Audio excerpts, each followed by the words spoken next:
Bueno, el cubismo es uno de los movimientos más conocidos, no solamente dentro de las vanguardias históricas, sino de todos los movimientos artísticos, sobre todo el siglo XX. Fue uno de los primeros movimientos de las vanguardias artísticas, surge en torno a 1907 en Francia, por más que varios de los artistas más renombrados de este movimiento son españoles. Tenemos el caso de Picasso o de Juan Gris, por ejemplo, que son españoles pero trabajan en Francia. El nombre cubismo surge desde la crítica y hace referencia a que como las obras en un principio estaban trabajadas fundamentalmente solo con formas geométricas eh, o con cubos, le recibe el nombre desde ahí.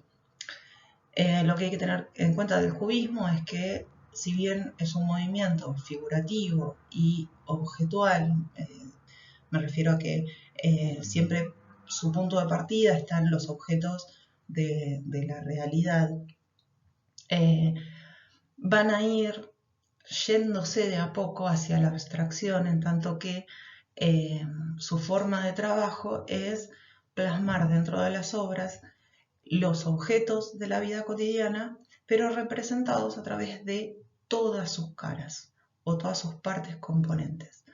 Eh, por eso, en muchos casos se dice que el cubismo es un movimiento más idealizador de las figuras que un movimiento que copia los objetos como los ve. En ese sentido, lo que hace un artista cubista es tomar un objeto, observarlo desde todas sus caras, representarlo en todas sus caras, y ahí es donde se va geometrizando la realidad. Y lo que se plasma justamente es esa observación de todos los lados de un objeto. Por eso se compartimenta y por eso se geometriza todo el volumen.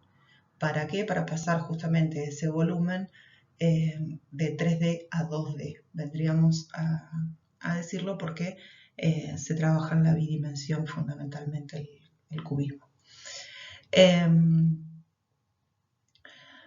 Trabajan fundamentalmente el óleo sobre lienzo, aunque en su segunda etapa evolutiva eh, incorpora la técnica del collage y del frottage eh, dentro de las obras. Les hablaba recién de una evolución y es porque el cubismo tiene dos etapas. La primera que se denomina cubismo analítico y la segunda que se denomina cubismo sintético, que las vamos a desarrollar en las diapos que siguen. Bien, como les decía en la diapo anterior, el cubismo tiene dos etapas en su desarrollo o en su devenir histórico. El primero es el cubismo analítico, que es el que se basa en la descomposición de los objetos en todas sus caras componentes y plasma justamente esa visualización o esa idealización de las figuras a través de sus partes.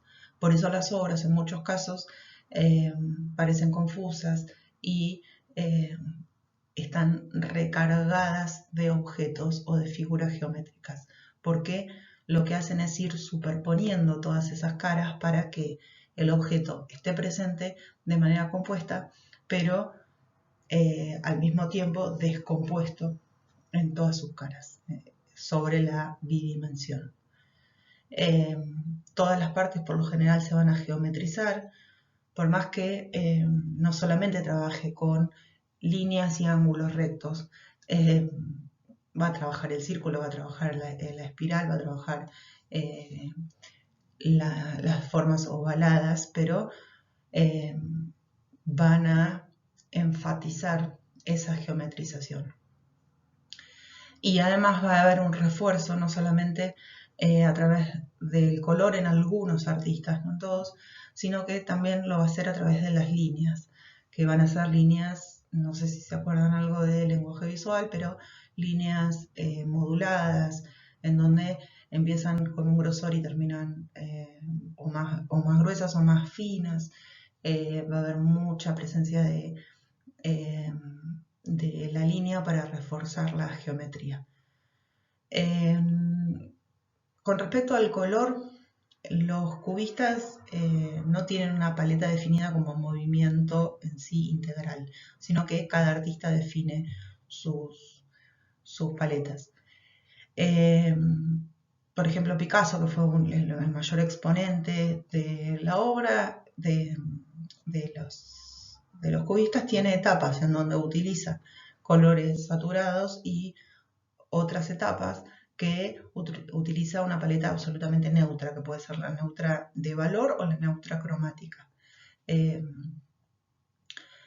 Así que no es un rasgo definitorio. Y con respecto a los temas, tampoco son definitorios para cada artista, porque los temas representados en cualquiera de los dos cubismos y en cualquiera de los artistas pueden ir desde el retrato, pasando por las naturalezas muertas o los bodegones, hasta, en algunos casos, un paisaje. Así que no serían definitorios ni la paleta ni los géneros de los artistas, sino que en este sentido es un movimiento bastante integral con respecto a sus características y la forma de llevar a cabo el movimiento por cada uno de los artistas. Las premisas se respetan bastante de un artista al otro. Bien, en este caso de cubismo analítico tenemos una obra de Picasso, que es Mujer que llora. Dato de color y entre paréntesis, la obra que origina todo este movimiento o la que recibe el nombre, también es una obra de Picasso, que es Las señoritas de Aviñón, que es una obra muy conocida, así que búsquenla y la van a ver, que inicia el movimiento del cubismo analítico. En este caso en particular lo que tenemos es, si ustedes se fijan, una mujer que parecería estar de 3/4 perfil, pero los dos ojos están de frente. Esto tiene mucha relación, si ustedes se fijan, con lo que es el arte egipcio, por ejemplo, o mesopotámico, porque los artistas del cubismo van a estar mirando, como muchos de los movimientos de vanguardia, van a estar mirando y observando mucho lo que sucede en otros lugares con respecto a las manifestaciones artísticas. Pero bueno, en este caso lo que tenemos es esta representación de dos ojos de frente, la nariz que está rebatida en los dos ángulos. Si ustedes se fijan, lo que sería el puente de la nariz hace de eje para que se rebatan los dos lados y aparezcan las dos narinas, por ejemplo. Las manos y los dedos están vistos desde varios puntos de vista. Empieza a trabajarse esta noción también de desdoblamiento de la cara. Entonces, lo que vamos a tener es una representación que a simple vista o en un primer golpe de vista parece una cosa, pero después cuando empezamos a observarla en detalle, vemos que no solamente está la mujer de 3/4 perfil, sino que aparece la otra parte de la cara que no se vería en una imagen un poco más realista, más figurativa. En este caso aparece solamente el detalle del pelo de uno de sus laterales, que sería el lateral izquierdo, pero es justamente para ir a esta representación de un punto de fuga, un punto de vista que no choque demasiado con lo que se venía conociendo. Lo que nos indica esta obra es justamente este rompimiento con la observación unidireccional y de frente a la obra. Entonces empiezan a romper todos esos esquemas. Y para ir finalizando este video, en la segunda etapa del cubismo, que es el cubismo sintético, lo que intenta hacer es, justamente como su nombre lo indica, sintetizar las figuras. Dentro de lo que sería el recorrido del trabajo del artista sintético, lo que hace es tomar el objeto, descomponerlo en todas sus partes componentes, y va a tomar de esas partes componentes solo aquellas que mejor representan o mejor refieren al objeto. Por eso se trabaja o se tiene en las obras una síntesis del objeto y no la totalidad de las caras. Es un trabajo que sigue siendo a través de la geometrización de las figuras, sigue siendo por la descomposición de esas figuras, pero lo que hace es ir caminando hacia la abstracción. En algunos casos lo logra, en otros no, pero la idea es justamente ir yendo hacia lo ideal de las figuras y de las formas. Por otro lado, en esta etapa es donde se impone la idea del collage y de los materiales extrapictóricos. Yo les he hablado del collage y del frottage como técnicas, no sé si las conocen. El collage es la incorporación dentro de la pintura, dentro de la bidimensión, de materiales extrapictóricos. Puede ser cualquier cosa, puede ir desde el papel hasta madera, arena, otras telas, plumas. Ustedes el collage lo conocen bien, pero bueno, piensen que estamos trabajando en la bidimensión nada más, entonces cómo se incorporan a la bidimensión otros elementos. El frottage, que es otra técnica, lo que implica es el trabajo de frotación sobre la superficie. No sé si la han reproducido en algún trabajo.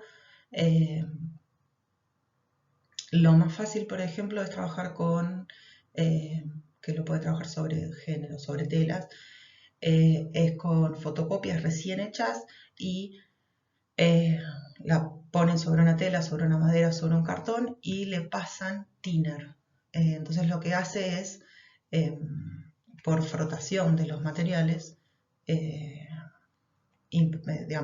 imprimirse la imagen sobre la superficie que ustedes pusieron debajo. Esa es una técnica de frottage. La otra es con el lápiz. No sé si jugaron alguna vez con monedas y pasándole un lápiz sobre una hoja, se imprime por frotación. Son distintas técnicas, pero bueno, los artistas cubistas las incorporaron.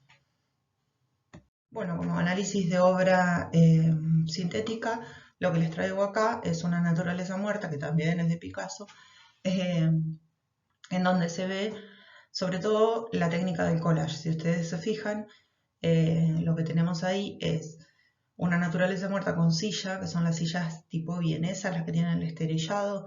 Lo que hizo fue quitar el esterillado, que es el objeto más característico de ese objeto mueble, darle la forma. Fíjense cómo el marco y límite de la obra también es un indicador de lo que se tiene adelante. Incorporarlo dentro de la obra y así hacer presente el objeto dentro de la obra sin que esté presente todo el dibujo. Y por otro lado, después trabaja lo que es una naturaleza muerta semi-abstracta. Por último, para terminar, porque si no se hace larguísimo, lo que les presento acá es una obra que se considera transicional, no porque haya sido producida en el medio de este sistema evolutivo del cubismo, sino que es porque plantea los dos sistemas de representación. Por un lado tiene figuras con un cubismo analítico. Si ustedes se fijan, por ejemplo, en la cabeza del toro o en las caras del personaje que grita sobre el lado derecho de la obra con el fondo negro, o la cara de la persona que está tirada en el suelo en primer plano, está trabajado desde un cubismo analítico. Pero hay otras figuras que están trabajadas bajo el cubismo sintético. Empiezan a aparecer partes de animales, empiezan a aparecer, por ejemplo, en el pájaro o en las partes de las personas que están sobre el plano de iluminación más blanco, más gris. Esas son figuras más sintéticas. Entonces lo que vamos a tener en este tipo de obras son los dos cubismos juntos.